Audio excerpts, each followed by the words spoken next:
Hello friends, welcome to my YouTube channel. तो आज हम स्टार्ट करेंगे एक नया एनालिसिस। और स्टार्ट करने से पहले आप लोगों से एक ही रिक्वेस्ट है कि अभी तक आपने चैनल को सब्सक्राइब नहीं करा तो सब्सक्राइब कर लेना। आपके लिए रोज हम स्टॉक्स लेके आएंगे, technical as well as fundamental details पे बात करेंगे उसकी। जहां लगेगा कि फंडामेंटल जरूरी नहीं है वहां फंडामेंटल को अवॉइड करेंगे, पर मेजर टेक्निकल के ऊपर काम जरूर करेंगे हम, क्योंकि फंडामेंटल बहुत सारे आप लोगों को आता ही है। टेक्निकल के अंदर आता होगा आप सबको, आई नो, बट मैं आपकी थोड़ी सी हेल्प करने आया हूँ। तो जिस किसी को भी इस चैनल से थोड़ी बहुत भी हेल्प मिलती है, थोड़ा बहुत भी प्रॉफिट हो रहा है, तो चैनल को सब्सक्राइब कर देना एंड शेयर कर देना। तो आज जो हमारा स्टॉक रहेगा वो रहेगा बाटा इंडिया का। अब इस स्टॉक के बारे में कोई बात नहीं कर रहा, पर आप ये सोचोगे हम इस स्टॉक को क्यों देखें, तो एक बात को ध्यान रख लेना। अगर स्टॉक मार्केट में पैसा कमाना है तो स्टॉक जब भागना स्टार्ट करेगा तो आपके सामने नाम नहीं आएगा, और जब भाग चुका होगा तब आपके पास नाम आएगा सामने और आप तब परचेस करोगे और तब आप अटक जाओगे हाई पे जाके। तो ये गलती बिल्कुल मत करना। अगर कहीं पे भी शोर मच रहा है किसी स्टॉक का तो कोशिश करो उससे थोड़ा दूर रहो। बहुत कम स्टॉक ऐसे होते हैं जिनका शोर ज्यादा मच रहा होता है और वो भागते जाते हैं और भागते जाते हैं और आप उसमें प्रॉफिट बना के निकल जाते हो। वरना रिटेलर्स ऐसे ही ट्रैप होते हैं, जब ज्यादा शोर मच रहा होता है किसी स्टॉक का, वो ऑलरेडी बहुत हाई आ चुका होता है, रिटेलर्स हाई पे ट्रैप हो जाते हैं। तो बिफोर स्टार्टिंग बाटा इंडिया, पहले तो मैं ये आपसे डिस्कस कर लेता हूँ कि कल का एक स्टॉक पेटीएम, जिसके बारे में हमने बात करी थी, और आज मार्केट इतना डाउन होने के बावजूद पेटीएम ने कैसा परफॉर्म करा है। तो ये पेटीएम जिसके बारे में मैंने आपको कल बताया था, आपको लेवल सारे डिस्कस करे थे। तो आज आप देख सकते हो कि मार्केट इतना नेगेटिव था, उसके बावजूद 1.1% ये अप रहा है। अगर आज मार्केट पॉजिटिव होता तो हो सकता है कि ये यहीं पे 5% अप होता। अब देखना है हमारे को कि ये 5% अप होता है या नहीं होता, जल्दी मार्केट थोड़ा रिकवर होता है तब, क्योंकि मार्केट में एक अच्छा खासा डिप आया है। तो 197 कम्युनिकेशन अभी भी किसी ने लिया है तो होल्ड करना, और जो नहीं ले पाए वो अभी भी बाय कर सकते हैं, अभी आप लोगों के हाथ से मौका नहीं गया है। तो स्टार्ट करते हैं बाटा इंडिया के साथ। अब बाटा इंडिया के पहले टेक्निकल्स के ऊपर बात कर लेते हैं, फिर हम एक बार फंडामेंटल पे जाएंगे और फिर से टेक्निकल के ऊपर फिर से एंट्री बनाएंगे। आप एक चीज नोटिस करना, बाटा में एक अच्छा पैटर्न मुझे नोटिस हुआ, एंड यहाँ से बाटा में एक बाउंस आया इस लेवल से।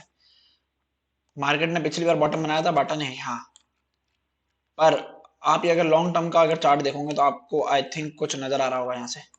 ठीक है, ये लेवल आप देखो, सेम लेवल पे बॉटम बना, यहाँ से मार्केट ने ब्रेकआउट दिया, ऊपर गया, रिट्रेस होके आया, फिर मार्केट ने एक यहाँ तक का मूव दिया, फिर से मार्केट इसी रेंज के आसपास आया रिट्रेस होके। ये देखो बहुत टाइम तक यहाँ पे कंसोलिडेशन में रहा, फिर मार्केट यहाँ से फिर से एक और बार गया। तो मतलब ये लेवल एक बहुत इंपॉर्टेंट लेवल है, बाइंग लेवल हो जाता है। यहाँ से फिर आप देखो इस मार्केट में इतना अच्छा मूव आया, फिर ये नीचे आ चुका है। अभी आपको गोल्डन अपॉर्चुनिटी मिली है। बहुत सारे लोग ये सोचेंगे कि यार ये तो यहाँ तक आ चुका, हमने मिस कर दिया। तो 10% भले ही लेट एंट्री लो, पर पूरे कंफर्मेशन में एंट्री लो। अब सेम लेवल से मार्केट फिर से उठ रहा है। तो मार्केट में मैं आपको लेवल्स दे देता हूँ कि पहला लेवल तो ये है इसका जो मैंने बना रखा है 1680, जहाँ ये जा सकता है। तो जो तो स्विंग ट्रेडर है वो यहाँ तक के लिए एंट्री बना लेना, जिनको जल्दी ही ये स्विंग ट्रेड में जल्दी से ये टारगेट अचीव हो जाए, क्योंकि ज्यादा बड़ा टारगेट नहीं, ये है 10% का अप्रॉक्स, 9.21% का है। पर जो लॉन्ग टर्म ट्रेडर्स है ना, उनके लिए जो दूसरा टारगेट निकल पहला टारगेट निकल के आएगा, वो निकल के आएगा 30% अपसाइड, वो है 1987। और उसके बाद जो सेकंड टारगेट है, आप चाहो तो हाफ क्वांटिटी यहाँ पहले टारगेट में बुक कर लेना, और दूसरा जो टारगेट रहेगा वो हमारा रहेगा ऐसे 46% अपसाइड, जो कि रहेगा इस मार्केट का हाई बाटा का। पर अब ध्यान रखना आप कि अगर स्ट्रॉन्ग वॉल्यूम के साथ आता है इस लेवल पे जो मैंने आपको सेकंड टारगेट दिया है, तो आपको होल्ड रखना है, क्योंकि उसके बाद फिर जब ये ब्रेकआउट होगा तो इस ब्रेकआउट का आपको मजा बिल्कुल आएगा, क्योंकि यहाँ से फिर 50% अपसाइड एक मूव और पॉसिबल है, क्योंकि 46% आप यहाँ पे कमा लोगे और उसके अलावा यहाँ पे एक मूव फिर से आएगा 75% का। तो टोटल आपको नहीं करते हुए भी यहाँ से 100% का रिटर्न मिल जाएगा, क्योंकि अभी 1680 पे है और ये 3200 पे जाके रुकेगा। इस तरीके से आपको बाटा के अंदर एंट्री बनानी है। अब बहुत सारे लोग डरेंगे कि यार बाटा में एंट्री ले या ना ले, तो उनका डर दूर करने के लिए मैं आपको जो बात बताने वाला हूँ वो ध्यान रखना। पहली बात तो बाटा है बहुत स्ट्रांग कंपनी, इसके फंडामेंटल बहुत अच्छे हैं। एज वेल एज कंपनी ऐसी नहीं है कि आज की कंपनी है, कंपनी है बहुत पुरानी। तो आपको कोई टेंशन लेने की जरूरत नहीं है। बाय चांस अगर मार्केट यहाँ से कहीं से रिट्रेस हो भी जाता है, इस लेवल से मान लो रिट्रेस हो भी जाता है और यहाँ आ जाता है कहीं पे, तो आपके पास एवरेज करने का मौका रहेगा। आप एवरेज करो, कोई टेंशन वाली बात नहीं है, आराम से एवरेज करो, आपको ये स्टॉक लॉस में नहीं रखेगा। ये आज ना कल तो उठ के आ ही जाएगा। जो डर रहे हैं ना उनकी बात कर रहा हूँ, बाकी मैं प्योरली टेक्निकल पे बात करता हूँ। अब टेक्निकल के साथ साथ आपको एक चीज दिखाता हूँ, आप नोटिस करो, यहाँ का जो टाइम है ना, यहाँ पे देखो वॉल्यूम बिल्कुल कितनी कम है, यहाँ वॉल्यूम बहुत ही ज्यादा नेग्लिजिबल थी, पर जब ये मार्केट यहाँ से उठना चालू हुआ इस जगह से, तो आप ये देखोगे यहाँ से वॉल्यूम बढ़ने लगी और यहाँ वॉल्यूम का स्पाइक भी आया। अगेन ये नीचे आ चुका है और यहाँ आप देखो एक्यूमुलेशन जोन कितना ज्यादा एक्यूमुलेट किया गया है, वॉल्यूम इसके अंदर भर भर के वॉल्यूम आई है। तो अब समझ जाओ कि बड़े प्लेयर्स ने यहाँ पे उठाया है माल बहुत ज्यादा, जब रिटेलर्स बाहर चले गए। क्यों रिटेलर्स यहाँ पे ट्रैप होंगे? जब उन्होंने सुना होगा बाटा के बारे में। तो अब बाटा के फंडामेंटल की बात कर लेते हैं कि फंडामेंटल कैसा है। जो जो फंडामेंटल आप लोगों को समझ आता है, जो मुझे पता है कि बहुत ज्यादा कॉमन है, उस पर डिस्कस नहीं करूंगा, लाइक पी वैल्यू हो गया, आरओसी हो गया, बाकी हम डिटेल में बात करते हैं पूरी इसकी बैलेंस शीट की। तो मार्केट कैप आप देख सकते हैं 19,800 करोड़ का, तो कोई छोटी कंपनी तो है नहीं, तो डरने की बात तो आपकी पहले ही दूर होगी। अब उसके अलावा हम आ जाते हैं आरओई 19.7%, बढ़िया आरओई है, कोई टेंशन वाली बात यहाँ पे लेने की नहीं है। फिर आ जाते हैं हम यहाँ पे पैग रेशियो, पैग रेशियो इसका -27.6, बहुत ही बढ़िया लेवल पे आपको स्टॉक मिल रहा है। अगर पैग रेशियो आप लोगों को समझ आता हो तो, और नहीं समझ आता हो तो बता देना, पैग रेशियो के ऊपर एक पूरा कंप्लीट वीडियो बना दूंगा। इंटरेस्ट कवरेज रेशियो भी अच्छा है हमारा 4.35। उसके बाद आप देखोगे तो डेप्ट टू इक्विटी, मतलब डेप्ट है नहीं कंपनी के ऊपर ज्यादा, तो जो कंपनी डेप्ट फ्री होती है उसके दिवालिया निकलने के चांसेस तो बिल्कुल ही कम हो जाते हैं। इन्होंने प्लेज नहीं कर रखा, प्लेज देख लो आप 0.00%, तो बैंक की तरफ से ऐसा कुछ नहीं होगा कि कल को मार्केट में कोई क्रैश हो जाता है, कुछ ऐसा हो जाता है, तो इनकी जो प्लेज सिक्योरिटीज है वो उसको मार्केट ओपनली सेल कर देगा बैंक बाद में जाके। तो ये वाली सारी टेंशन आपकी दूर हो गई है। अब आ जाते हैं हम इसके बाद नीचे चलते हैं, आपको एक बार पी रेशियो दिखा देता हूँ इसका मैं। पी रेशियो अगर आप देखने जाओगे ना 5 to 10 ईयर्स का, तो ये पी रेशियो इतना हाई तक जाके आ चुका है एक टाइम पे।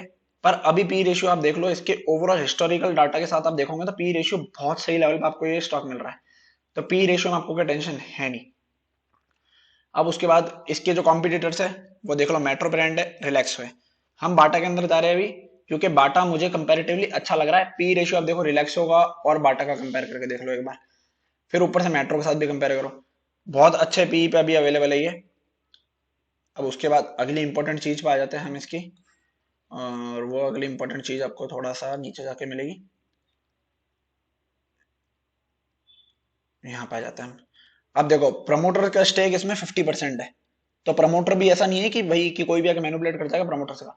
अब आपको सबसे बढ़िया एक चीज देखने को मिलेगी, वो मिलेगी एफ आई एस। देखो यहाँ पे जून 2021 में 5% ही था एफ आई एस के पास, पर धीरे धीरे धीरे धीरे बढ़ते बढ़ते मार्च में आ चुका है 8% एफ आई एस के पास। वहीं अगर आप देखने जाओगे तो डी आई एस ने भी अपनी होल्डिंग बढ़ा दी है 27.3% से 28.3%। अब आप बोलोगे 1% में क्या होता है? 1% में बहुत कुछ हो जाता है, क्योंकि ये डी आई एस वगैरह जब 1% उठाता है ना, तो बहुत मतलब ह्यूज क्वांटिटी होती है। 1% आपको स्टॉक की वैल्यू मिलना, उस पर रिटर्न मिलना इज डिफरेंट, और 1% स्टॉक उठाना किसी इतनी बड़ी कंपनी का इज डिफरेंट।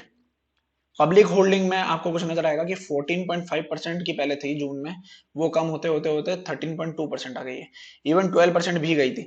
अब ये क्या रीजन है पब्लिक होल्डिंग कम होने का? वो सबसे बड़ा रीजन है कि मार्केट ऊपर से इतना गिरता हुआ आया कि लोग लॉसेस बुक कर करके निकल गए। ठीक है, अब मैं डीआईएस के अंदर आपको बताता हूँ।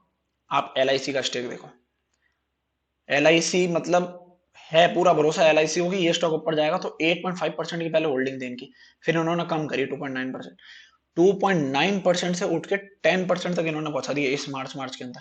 मतलब पिछले दिसंबर के बाद इस मार्च के अंदर इन्होंने सीधा 3% बढ़ा दिया। क्यों बढ़ाया? अब ये सोचने की बात है, और आप लोग भी सोच लेना। मेरी एसेट म्यूचुअल फंड को आप देखोगे, इन्होंने भी 3.5% से 5.3% कर दिया है, मतलब स्टेक कंटिन्यूसली बढ़ रहा है। कोटक म्यूचुअल फंड को देखो, इनका भी स्टेक है, इन्होंने थोड़ा सा कम करा है पर स्टेक अभी भी होल्ड है इनका, ऐसा नहीं कि इन्होंने बिल्कुल ही हटा दिया अपना स्टेक। आईसीआईसीआई प्रूडेंशियल को देख लो, हाँ आईसीआईसीआई प्रूडेंशियल को देख लो 2.72। इस तरीके से आपको मैं पूरा डिटेल में इसलिए समझा रहा हूँ, सो दैट अगर मैं नहीं भी आपको एक्सप्लेन करूँ, कभी मैं वीडियो नहीं बना पा रहा और आपको किसी स्टॉक का एनालिसिस करना है तो आप कर पाओगे। तो आपको ये चीज समझ आ रही है कि पब्लिक यहाँ से बाहर हो चुकी है, एफ ने और डी ने माल खरीद लिया है, और जब ये सब चीजें होती है ना, तो स्टॉक में एक अच्छा खासा मुंह आने की तैयारी हो रही होती है। अब समझ जाओ कि क्या होने वाला है। होने वाला है बहुत अच्छा काम इस स्टॉक के अंदर, तो इस स्टॉक का मिस मत करना। मैंने बता दिया फंडामेंटल्स के बहुत स्ट्रांग है, एज वेल एज मैंने आपको F I I D I के डाटा बता दिए, तो टेंशन की कोई बात नहीं, इसमें एंट्री बनाओ और बढ़िया प्रॉफिट को एंजॉय करो। अब आज इतना मार्केट नेगेटिव होने के बावजूद ये स्टॉक 1.67% अप था, तो सोचो जिस दिन मार्केट अच्छा हुआ और मार्केट में एक अगली रैली चालू होगी, जो एक थोड़े से छोटे मोटे करेक्शन के बाद, तो कितना अच्छा प्रॉफिट मिलेगा आपको। पर ये लेवल आपको फिर से नहीं मिलने वाला, इस लेवल पे एंट्री बना लो जो जो भी बनाना चाहता है एंट्री, सो दैट बाद में ये एंट्री आपसे मिस ना हो। तो ठीक है गाइस, आज के लिए बाटा इंडिया के लिए इतना ही। वीडियो वैसे मैं ज़्यादा बड़ा करना चाहता नहीं हूँ, तो 10 मिनट का वीडियो हो चुका है। अगर वीडियो से आपको कुछ भी बेनिफिट होता है, आप प्रॉफिट बनाते हो या फिर आप ट्रैक भी कर रहे हो, आपको लगता है कि हमारे एनालिसिस अच्छे जा रहे हैं, तो कमेंट करके बता देना और लाइक करना वीडियो को, सब्सक्राइब भी कर देना। सो मिलते हैं नेक्स्ट वीडियो के साथ। और अगर आप चाहते हो कि कोई स्टॉक का एनालिसिस आपको चाहिए, तो आप वो भी बता देना, हम उसे स्टॉक का एनालिसिस कर देंगे। So thank you guys.